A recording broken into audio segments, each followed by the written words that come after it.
Well, welcome to the latest edition of TV on the Net. I'm your host, Tom Vartanian. Today's show brought to you by AmeriQ Credit Union for every day, for everything. Located next to Little Caesars at 3944 Route 281 in Cortland. By Right Angle Creek Farm and Marathon. All natural, pasture-raised Angus beef from our farm to your table. By the Cortland Voice, the exclusive media partner of TV on the Net. For all your local news and sports in Cortland County at no cost to you, check out CortlandVoice.com. By the Royal Auto Group on Route 281 in Cortland, the home of no hassle, no razzle-dazzle. Check them out at RoyalAutoGroup.com. By Yemen Real Estate at the entrance to Yemen Park off I-81, exit 11 in Cortland. By DJ Philly C. Make your wedding, party, or event extra special with the best DJ in the area. Contact DJ Philly C at 607-745-4346. By Nikki C's Hometown Pizzeria and Meatball Shop on Route 281 next to Hobo's in Homer. Find them online for fast, secure ordering or call 607-749-5300. They have a unique menu with dietary-specific options. Nikki C's, your grab-and-go specialists.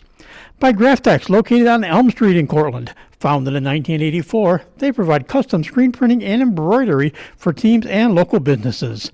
Graftex continues its dedication to servicing customers' needs for innovative graphic designs, custom and printed apparel, and quality service. They are easy to contact at 1-800-417-7791.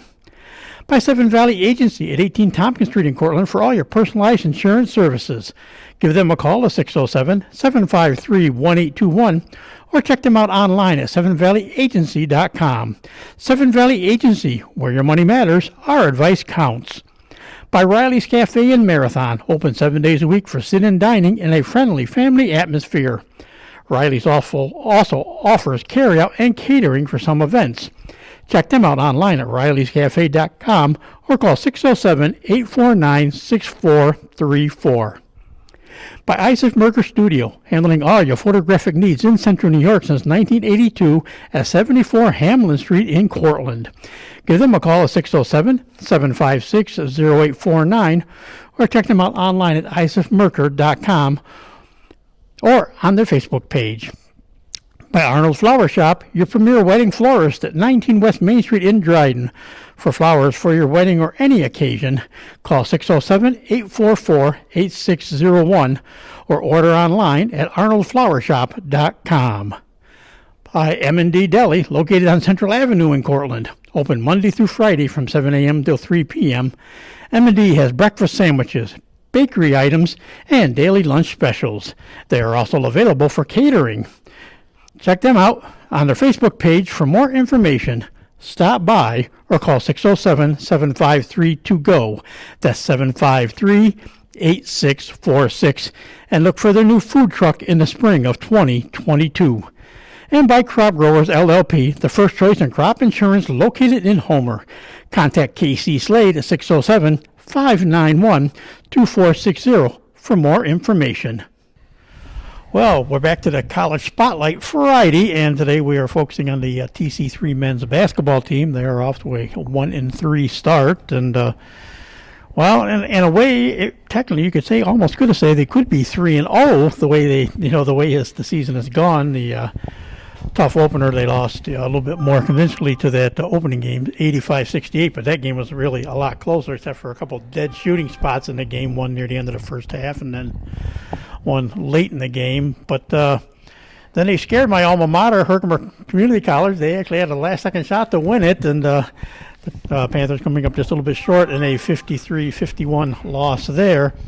But then our latest game back on Veterans Day, November 11th, they got the first win of the season and the first win for the new head coach here, Tom Wilk, by a 77-68 margin. And joining us today is Coach Wilk, as we record this, they'll be getting ready to hit the road for another game. So they'll be a game in the belt under their belt again when this airs tomorrow. But we won't have that result for you until later when we do another podcast. But Coach, kind of what are some of your thoughts on it so far? Like you say, 1-3 start, but really could have been at least 2-1 if you almost beat Herkimer. And like I said, other than just some, got off to a fast start against Genesee in the opener, then just kind of a really cold shooting spell kind of did the team in. But it was, good not a bad overall start. Yeah, no, I appreciate having me on. We have a really young team here. Not a lot of guys with college basketball experience. Some of the early teams, we've went up against had guys that have been, in college for 2-3 years who played a season before that COVID year hit.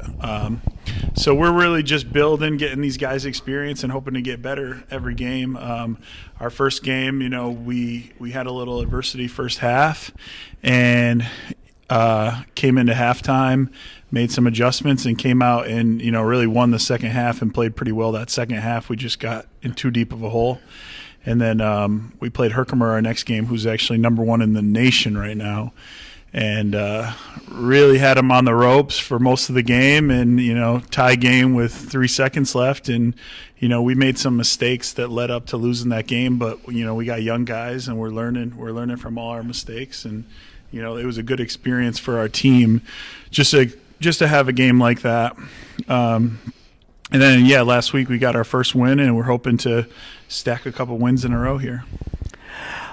I know, like you say, a very young team. You had just 3 sophomores on the team, and everybody else is freshmen. And the sophomores are technically they're kind of like the guys farthest from home. You've got Brandon Triato, who's a sophomore. He's out of Manhattan. And then you've also got let's see, I'm just clicking it down here at the roster again. Oh, Justin Sykes is out of Harlem. And they do this other one. The third of the sophomores is number 34, Demante Cheatham out of the Bronx. And I just remember watching him that first game. I came for that Genesee game, and I was impressed, for his play. All 3 guys, but I mean those. So like you said, you're basically a team with just 3 sophomores. Really with that little bit of experience, if that even. Right. Yeah. No, we have 3 sophomores right now, and even those 3 sophomores didn't play really a full season the year they were here, so they don't even have that many games under their belt, from that one season they were here. But all 3 of them are bringing some leadership to the team and some toughness, some mental toughness. All 3 of them come to practice and work pretty hard, and they're all giving us, different things in the game, and we're hoping they just keep building on what they're bringing now. And so that leaves the bulk of the team being freshmen. Of course, 2 of them. A number of them, people that follow Section 3 basketball will probably know. We'll go down all these names as we go along, but 2 of them are really kind of our local products, basically. First of all, he was one of the top scorers in Mcgraw basketball history. Caleb Smith out of Mcgraw. What have you seen out of Caleb so far this year? Yeah, Caleb's getting caught up to the speed of the college game right now. The good thing is he's coming to practice and working real hard at practice. He's getting some minutes in the game, and he's going in there and making the most out of his small amount of minutes. But he keeps working and keeps working at practice, keeps giving us good minutes in the game. He's just going to keep building and, give this team more and more every time he goes out there. And, of course, the other one is actually the tallest guy in the team. He's from your alma mater, Cortland High School. He's another just a freshman this year, Joe Leonard. Yeah, Joe's tall. He's lanky. He's kind of falls into that boat where just big guys just take longer to develop than the other positions. So he's coming to practice, putting in the work, and we're just trying to get him better for later in the season, next season, and we're just building him up every practice.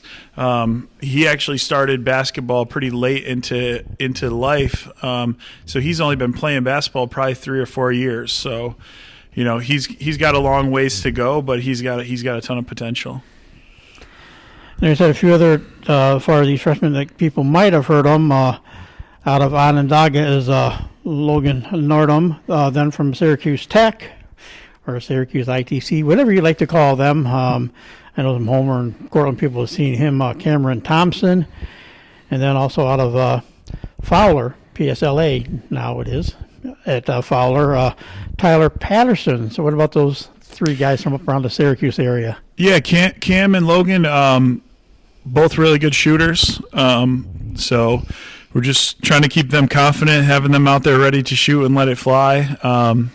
They're both building on the defensive end and getting to where we need to be defensively. But I mean, the sky's the limit for both of them. They're just really they have great form on their shot, and it's just got to see a couple fall, and I think they're going to be really good shooters for us moving forward. Tyler's actually sitting out this first half of the year, but we're hoping he'll be joining us second half of the year. He's a point guard. He's real slippery. He can get to the basket. He's got a real good feel for the game, so we're excited to have him back second semester. And again, it's a combination. Got some guys still from the state, and a lot of them, a couple guys out of the city. But we'll just run down the list. I'll start out with freshman Christian Rosa out of Yonkers. Yeah, Christian's starting for us at the point. He got off to a little rough start our first game, but he's done a really good job these last 2 games. He's taking care of the ball. When opportunities to score, he's taken them. I think he's going to be a really good player for us, and he's another one of those guys. The more games he gets under his belt, the better he's going to be. How about Demante Riley out of Boulgard up in Buffalo? Yeah, he goes by Dio. He's a real athletic forward. We're just revving up his engine, and the sky's really the limit for him. He's athletic. He can shoot it. He can score it around the basket. We're just revving up his motor, and I think you're going to see him really take off here soon. Then the next guy we'll talk about is out of Center Mauritius, down Island Boy. I call them Island Boys. I guess they're down that Section 8, Section 11 area. Edmund Frazier. Yeah, Iman's another guy hopefully joining us second half of the year. He's a big, strong, athletic kid. He can really, really shoot the basketball. We're really hoping, he's joining us second half, and he's going to be a huge addition for us. Another sophomore. This is the only one really out of state, out of Willingboro, New Jersey. Justin Peoples. Yeah, Justin Peoples he's actually a freshman on the team. He brings us a little bit of everything. He can rebound it.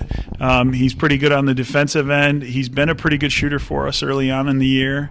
We're just trying to take what he's given us now and just really take it to the next level. But I'm excited about where his game's at and where it can go.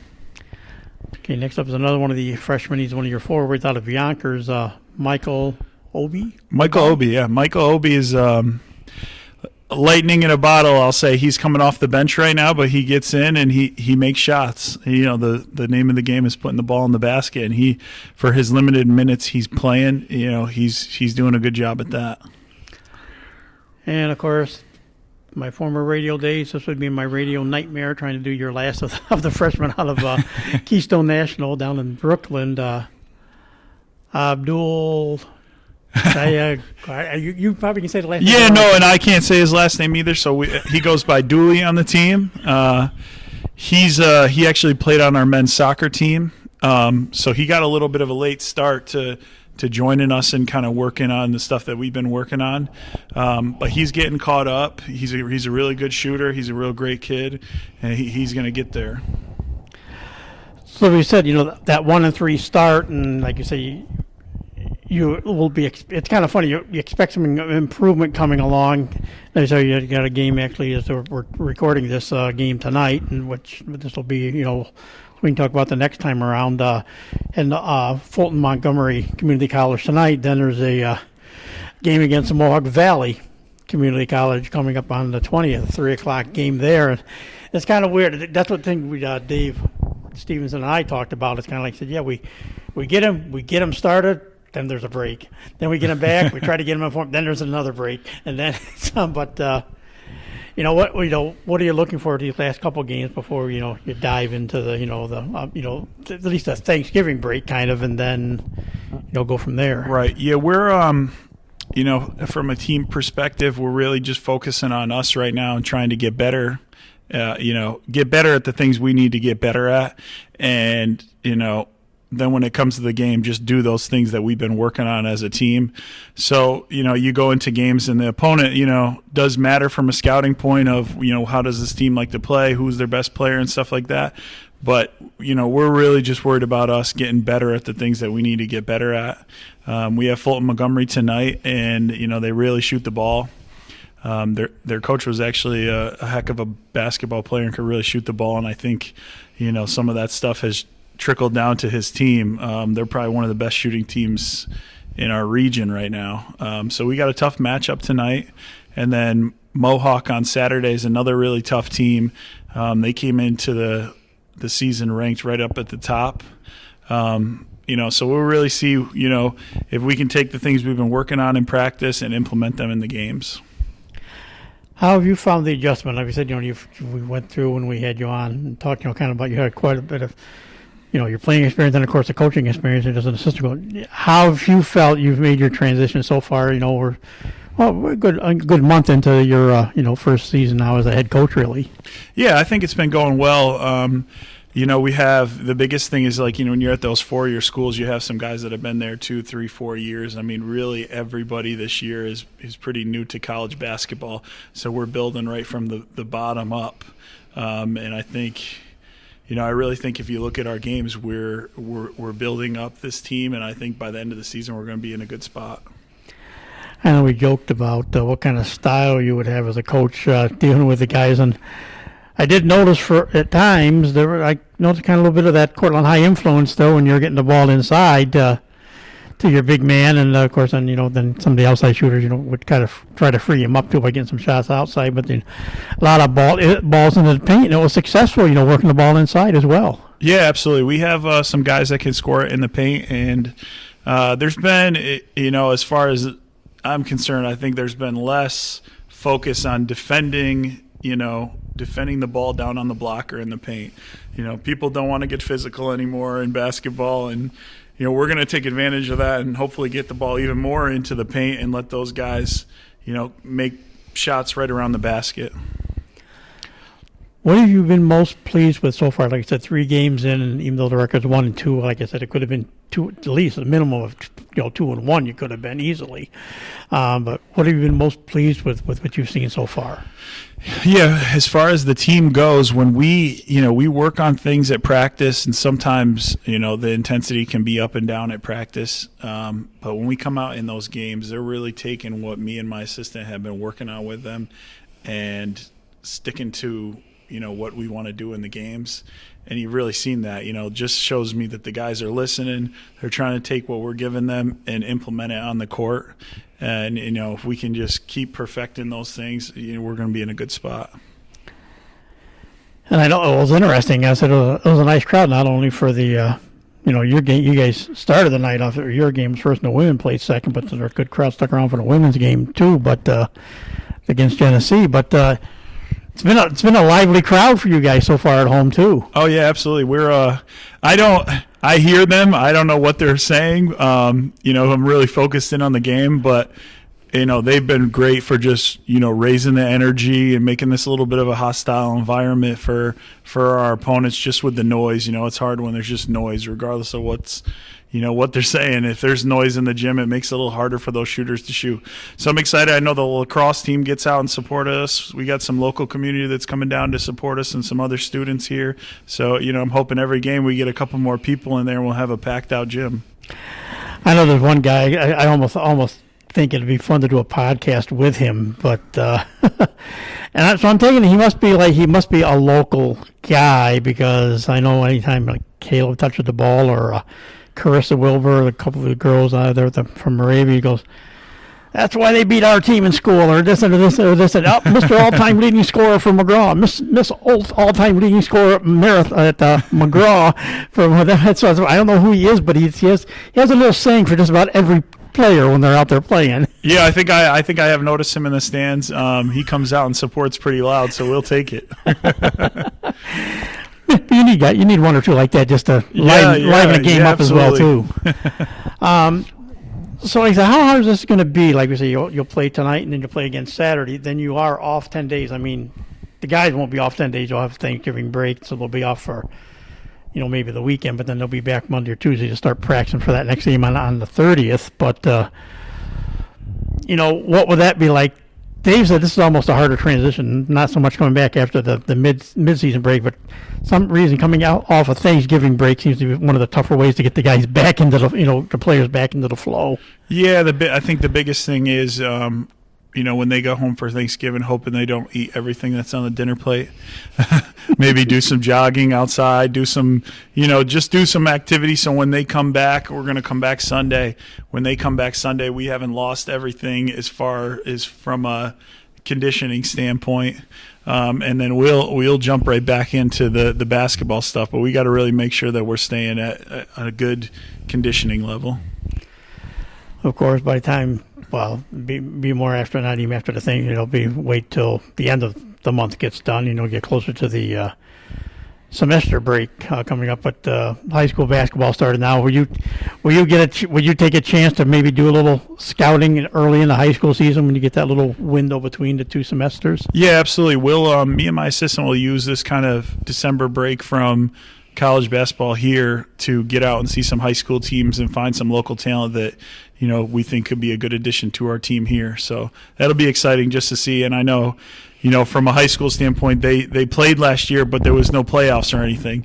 And it's really tough to see, that light at the end of the tunnel. Like, we're just playing to play, with no championship or playoff aspirations, So this year, it'll be a whole different high school basketball around here.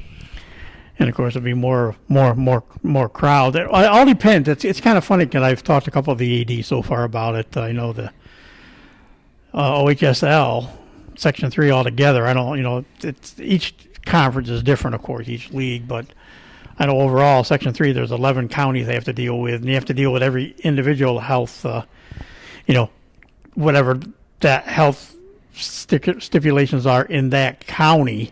And I know just the IAC with Mcgraw, with Marathon, Dryden, and Groton, those three. It's there's 5 counties, there's alone 5 counties just for the IAC. So I mean, it's kind of does that kind of gauge where you might be able to go? Because I know some schools, from what I'm hearing, some are going to say, yeah, we're going to allow spectators, and some are going to limit it to just parents from, especially a visiting team, but the home team can have as many. Will that kind of put a push on what you can do? Yeah, that's we're fortunate enough to be able to have fans here at our games.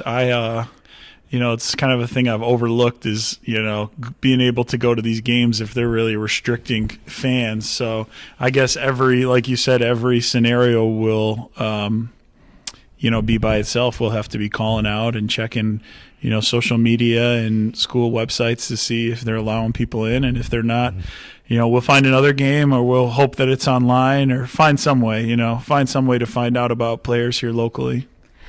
I was going to say the biggest thing is that so many schools are streaming games now. Even like Cincinnati and Ryder will be stream games, and stuff. And will that even be a way? Maybe like you say, we'll take one of these initial breaks and kind of see what somebody, watch some games and just see, well, this is a guy we might want to watch, and then decide that maybe then we'll go to the school and try to catch a game between our practice schedules and our game schedules. Yeah, we'll me and my assistant will take a look at kind of the rosters and talk to some local coaches and kind of get some ideas of what schools we actually really want to get to and see guys at. We got a limited amount of time to get out there and see players, so we really want to make sure we're, being specific about who we're going to see. Yeah. And of course, the good thing about it, they'll be a month in by the end of December when, midwinter, the semester break comes there somewhere in the middle of December.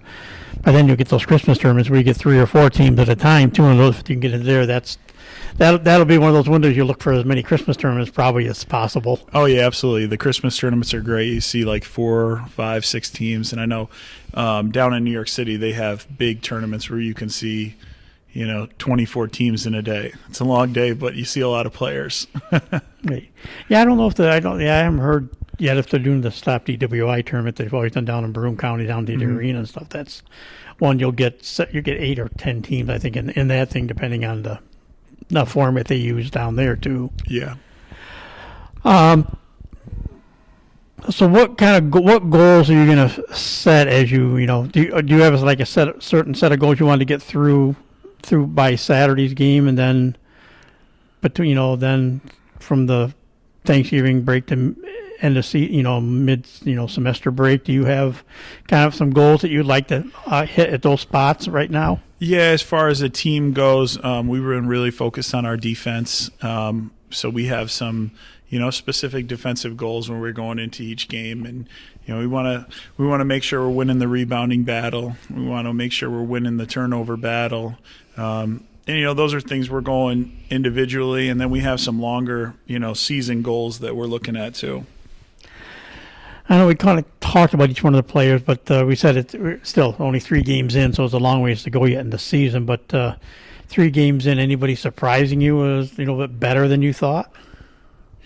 Yeah, I would say from just an overall team, we came out and everybody, I think, surprised. I see them in practice every day, so I can kind of see their full potential. But I think other teams in the league and other teams in the region were a little bit surprised. They go out and see, our Herkimer score, see some other scores, and, they're like, okay, this team is a team to be, reckoned with, hopefully, this season. Yeah, I said of the game scores. Like I said, I saw the Genesee game, and so I said, well, gee, I'll be kind of curious, and a couple of things come up, so I didn't make it over for the Herkimer game. But then all of a sudden, I go, wow, a 2-point game. I said, is Herkimer off this year, or are they just good, and you guys just really put together a good game? So I'm saying, the way you're talking here, they're still, ranked as one of the top teams in the nation. So, I mean, so obviously that's got to be a good bright spot to realize you're playing that team. And then, like, say, Mohawk Valley will be another one you play on Saturday, especially, will be another one of those really, nationally ranked teams. So is that give you the hope that we really could do some good things, that you're playing some teams that are well known, and have played them tough so far?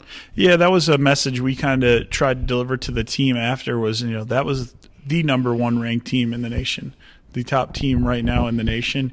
And you played them to a tie score for 37 minutes and 57 seconds, So it just shows that, if we stick to our game plan and we're doing the right things on the court, we can compete with anybody that we play this season. How about that? Like we said, the first win was back on Veterans Day. It was a week ago, basically now. What was that like, getting that first win, beating Columbia Green? Yeah, you feel like you get a little bit of, weight off your shoulders when you get that first win under your belt. The guys were excited in the locker room. Us coaches were excited. I know the athletic administration here was excited. And, we had some, praise showered down on us for getting that first win. It was my first win as a college head coach. And now we enjoyed it that night. And then the next day we were right on to the next thing, because we were really trying to keep building and stacking some wins here. Having said again, the game that you're, like we said, we're getting this done, you'll be heading off to Fulton Montgomery. What are you expecting from them? And then again, as we said, Saturday, Mohawk Valley coming here to Dryden to play. What are you going to expect out of those 2 teams? Yeah, Fulton Montgomery, like I said, I think they're 3-1 on the season, with their 1 loss coming to OCC, who's one of the top teams right now. They're undefeated. They really shoot the ball well. They have, 4 or 5 guys that really shoot it. They have 1 guy averaging 34 points a game, which is a lot. Even at the JUCO level, that's a lot of points. So we really got to come tonight locked in, ready to defend for 40 minutes. And also, this is our first road trip, so it's going to be important that, when we get on the bus, we get ourselves ready mentally, physically, and, really bring our own energy, because we don't know, what we're kind of walking into as far as crowd goes and whatnot. And then, we'd like to just take it 1 game at a time. We're focused on tonight, and, as soon as tonight's over, we'll dive into Mohawk. I know Mohawk's got a really talented team. They got some players from, the Syracuse area that are really good players. They just played a tough game against Corning. So, after tonight's over, we'll dive into Mohawk and see what they're looking like. And, of course, once the, things, come back after Thanksgiving, it not only is it, going to start meaning stuff in the Region 3, but you're going to start hitting really much more of the full weight of the Mid-State Athletic, the Mid-State Athletic Conference schedule, too. So the league games will start rolling in at the same time, so that takes it, just notches everything a little bit differently too. Oh yeah, absolutely. We want to win all of our league games, and hopefully be right at the top of the league by the time the season ends. As far as the team goes, we go into every game, and it's like, the guys really don't know league, non-league. They go into every game hoping that they can win every one. Well, Coach Tom Wilk, we want to thank you for taking time to talk to us. Wish you best of luck at Fulton Montgomery, and again Saturday against Mohawk Valley, and we'll talk to you again soon. But congratulations on that first win, and best of luck the rest of the year. Yeah, we appreciate you having me, and we'll keep you posted how we do this weekend. And that'll do it for this edition of TV on the Net. Today's show brought to you by AmeriQ Credit Union, for every day, for everything. Located next to Little Caesars at 3944 Route 281 in Cortland. By Right Angle Creek Farm and Marathon, all natural, pasture-raised Angus beef from our farm to your table. By the Cortland Voice, the exclusive media partner of TV on the Net. For all your local news and sports in Cortland County at no cost to you, check out CortlandVoice.com. By the Royal Auto Group on Route 281 in Cortland, the home of no hassle, no razzle-dazzle. Check them out at RoyalAutoGroup.com. By Yeaman Real Estate at the entrance to Yeaman Park off I-81, exit 11 in Cortland. By DJ Philly C. Make your wedding, party, or event extra special with the best DJ in the area. Contact DJ Philly C at 607-745-4346. By Nicky C's Hometown Pizzeria and Meatball Shop on Route 281 next to Hobo's in Homer.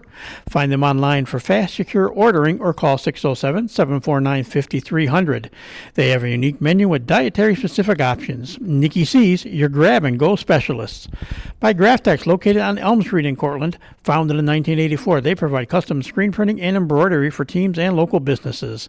Graftex continues its dedication to servicing customers' needs for innovative graphic designs, custom and printed apparel, and quality service. They are easy to contact at 1-800-417-7791.